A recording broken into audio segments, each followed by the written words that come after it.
Good morning, children. Welcome to your English class. Dear children, today we'll continue with the explanation of second part of lesson number 3, the tree lover. The grandfather further added that yes, people also need forest. People need forest for keeping the desert away, for attracting rain, for preventing the banks of rivers from being washed away, for fruits and flowers, leaves and seeds, and yes, for timber too. Grandfather ने explain किया कि people को भी forest की need होती है क्योंकि forest की हेल्प से ही हम डेजर्ट को ख़त्म कर सकते हैं, रेन्स को अट्रैक्ट कर सकते हैं, रिवर्स के किनारों को वॉश्ड होने से रोक सकते हैं, फ्रूट्स और फ्लावर्स, लीव्स और सीड्स, और हाँ, हमें टिम्बर की लकड़ी भी फॉरेस्ट से ही मिलती है. But people are cutting down the trees without replacing them. लेकिन the thing is to worry is that कि लोग बाग जितने भी पेड़ों को काटते जा रहे हैं बजाय कि उन्हें रिप्लेस करने के.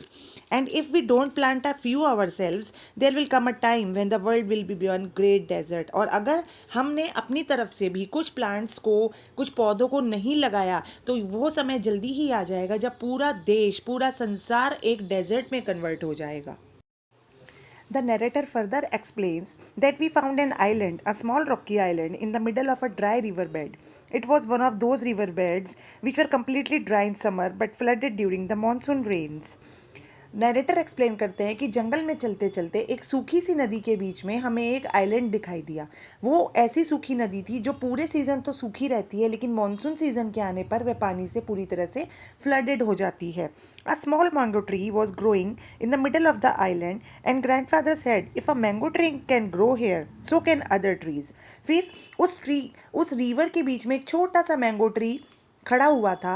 ग्रैंडफादर ने कहा कि यदि इस सोखे से नदी के बीच में एक मैंगो ट्री खड़ा हो सकता है तो क्यों ना हम और भी ट्रीज प्लांट करें, वो भी यहाँ पर क्यों नहीं उग सकते. As soon as the rain set in, while the river could still be crossed, we set out with a number of magnolia, laburnum, Persian lilac, and coral tree saplings and cuttings and spent the day planting them on the island. और जैसे ही बारिश शुरू हुई हमने वहाँ पर बहुत सारी संख्या में Magnolia, laburnum, Persian lilac, coral tree के छोटे छोटे पौधे लगा दिए और हमने पूरा दिन वहाँ पर उस आइलैंड पर प्लांटिंग करने में स्पेंड कर दिया. Now, Ruskin-Bond, the writer of this story, reminds of his old days. When World War II came, I was sent to a boarding school on a hill station.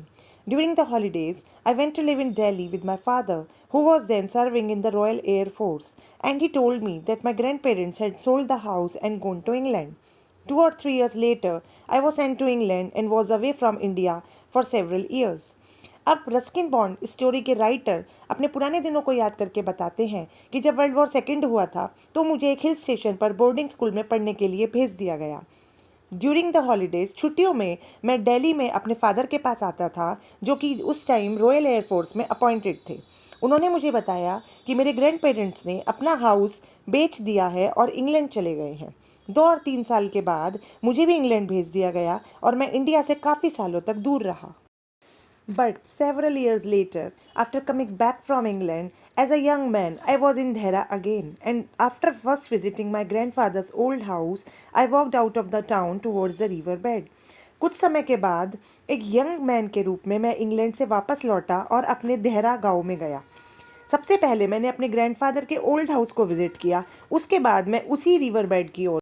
It was February, and as I looked across the dry watercourse, my eye was immediately caught by the spectacular red plums of the coral blossom. In contrast with the dry riverbed, the island was a small green paradise. फरवरी का month था और जैसे ही मैं उस dry river bed की तरफ गया मेरी आइज़ इतने स्पेक्टिकुलर सीन को देखकर इमीडिएटली एक्साइटेड हो गई. पूरी रिवर बेड रेड प्लम्स और कोरल ब्लॉसम से भरा हुआ था जिसमें कि वो ड्राई रिवर बेड ऐसी लग रही थी जैसे कि अब वो ग्रीन पैराडाइज में कन्वर्ट हो गई हो. I walked across to the river where I noticed that a number of squirrels had come to live in the bigger trees, and a quail challenged me with a mellow "Who are you? Who are you?" जैसे ही मैं river की तरफ गया मैंने notice किया कि लंबे लंबे पेड़ों के ऊपर स्क्वेरल्स रहने के लिए आ गई हैं और वहाँ पर कोयल जैसे कि मुझे चैलेंज कर रही हैं और ऐसे कह रही हैं, तुम कौन हो, तुम कौन हो. But the trees seem to know me. They whispered among themselves and beckoned me nearer, and looking around I noticed that other small trees and wild plants and grasses had sprung up under the protection of the trees we had planted long ago. लेकिन ऐसा लग रहा था जैसे कि वहाँ के trees मानो मुझे जानते हों और आपस में मेरे बारे में बातें कर रहे हों।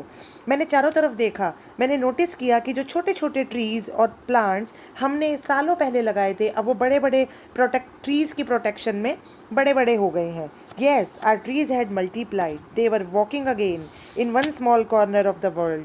Grandfathers dream had come true and the trees were on the march. हाँ, अब हमारे ट्रीज़ बड़े हो गए हैं, उन्होंने चलना शुरू कर दिया है, पूरे संसार के एक किनारे से दूसरे किनारे तक।